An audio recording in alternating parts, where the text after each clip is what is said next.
In the fall of 2005, I find myself at the Military World Championship in shooting.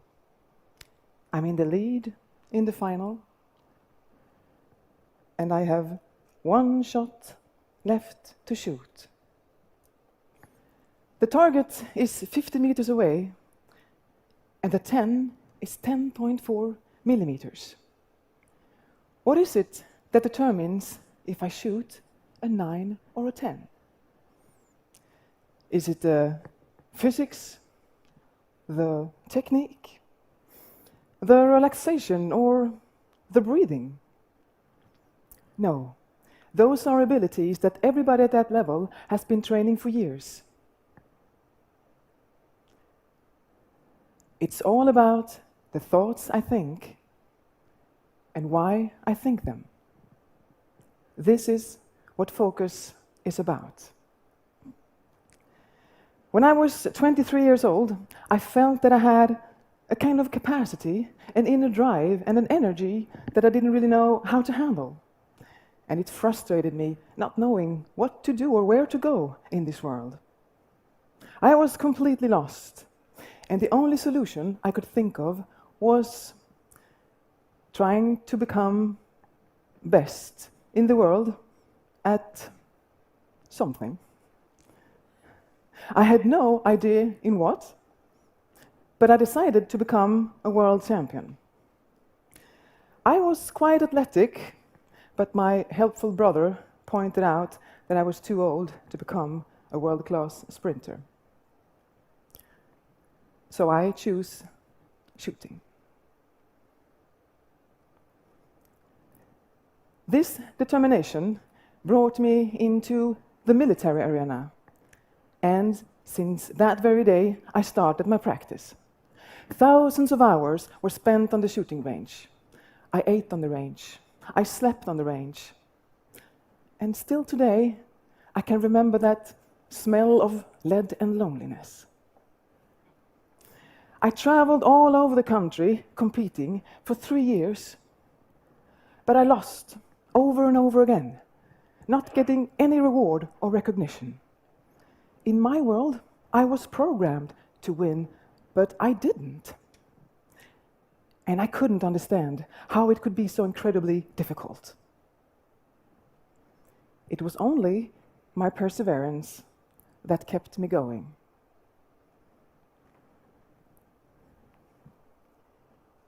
In this very moment, at the World Championship, aiming at the target, with these irritatingly tight margins and these nervous thoughts running through my head, this potential triumph could easily become yet another fiasco.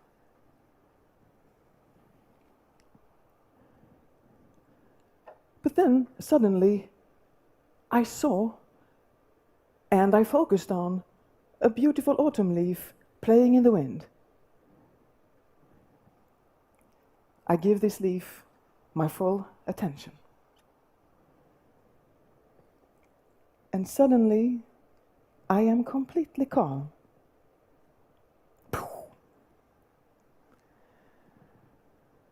And the world champion title is mine.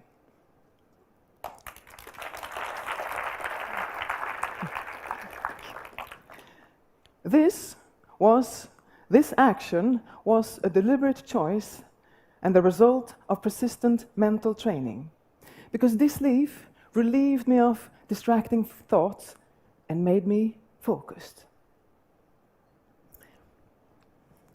And the phenomena of focus interested me more and more, not only in peak performance, but also in the longer perspective and in life in general. I studied this vital capacity, and what I saw was that the human mind struggled with focus on 3 distinctive ways. First, our minds are often full of disturbing thoughts, often worried about not being good enough.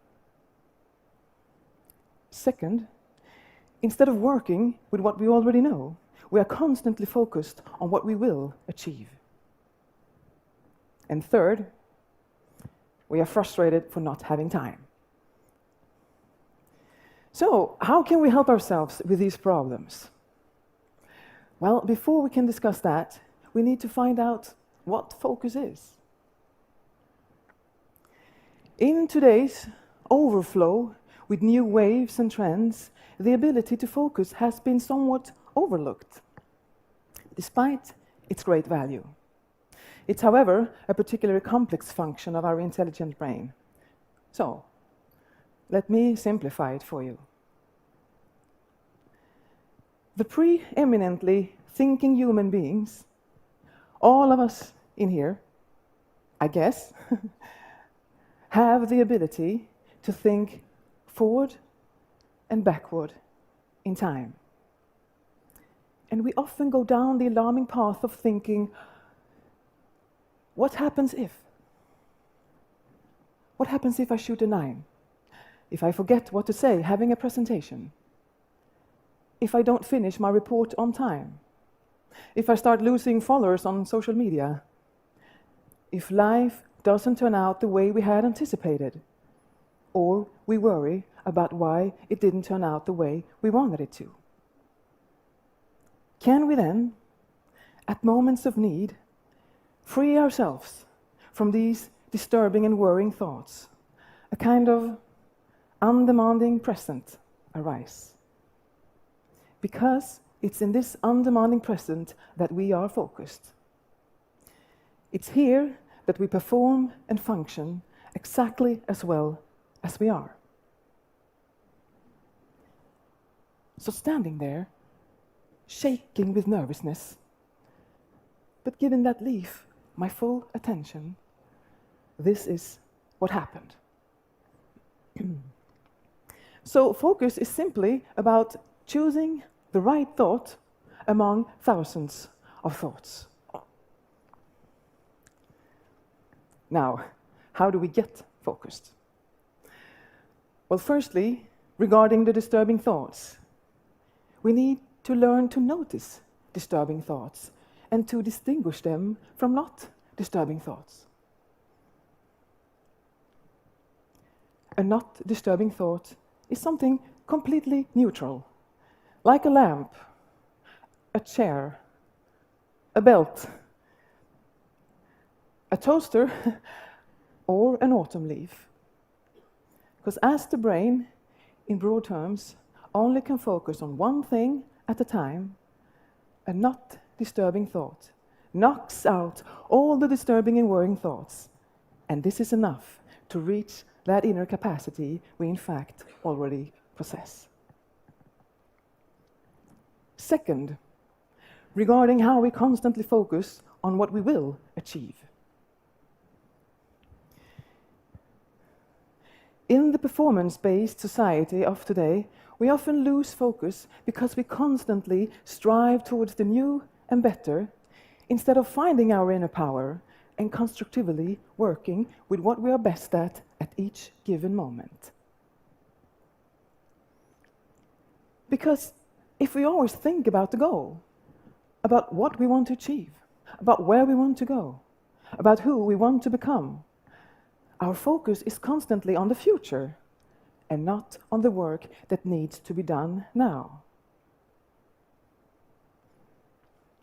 So, removing the goal now and then is not as crazy as it sounds. Well, scary at first. I mean, where are we going now? But that is how focus ends up on who we are and what we have, instead of chasing after what we are not and do not have. So focus is not about becoming something new or something better, but simply about functioning exactly as well as we already are. And understanding that this is enough for both general happiness and great achievements. Third, regarding frustration for not having time. We live in a time with endless possibilities around us. And this seems to have created the notion that life must be lived intensely, we try to excel on all arenas at the same time. And one's self-confidence ends up on all that we do, instead of placing focus on one thing and doing this really, really well. Our focus shatters into 1,000 little must-dos and must-haves, and time is somehow eaten up. But the principle is quite simple. The more possibilities, the more there is to refrain from. Today, it's no longer about prioritizing, but about prioritizing away. Imagine yourself sitting at your desk in the morning and making a must-to-do list. Now challenge yourself and make a not-to-do list, and your brain will automatically shift in focus. Also, it's funny, despite our unique ability to think long-term, we want immediate response on our efforts. Posting a picture on social media, for instance. We live our life in with short-term focus. And we are losing the ability to build our own self-esteem without constant feedback from others. So, how do we find a long-term focus? That focus that moves your life in the right direction. Achieving long-term focus requires that we learn to direct our attention inwards, to that, what I call our inner core, to that which doesn't need a constant response. Because it's here, and perhaps only here, that we find genuine contentment and satisfaction with who we are. So, why is all this so important to us all? Well, focus is important because several essential abilities are linked to this innate skill. The ability to listen, to learn, to empathize, and not at least, to steer ourselves and our life in the right direction. And as the pace in our society will increase even more, it will require quite a lot to navigate in this new, unpredictable era, with a constantly growing roar around us. And you know what? We must control the intense society. The intense society must not control us. And for this, we need to stay sharp and focused.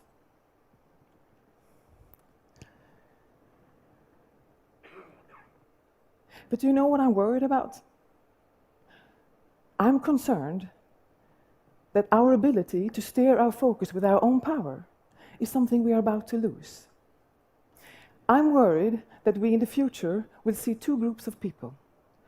Those with the ability to coexist and handle the intense society, and those who will become more or less slaves under the same possibilities. Although we as adults are struggling with our focus more than ever, we still have a sense about what focus is. But what about our coming generations? What if our generation is the last one with access to this life-affirming tool? Here, we own a responsibility in ensuring that this ability is maintained in the future. Because focus, this vital force, is what brings out the best in ourselves and in others, something our world so greatly deserves. Now, finally, embrace the ability you have within yourself to be able to see the value of a small autumn leaf playing in the wind.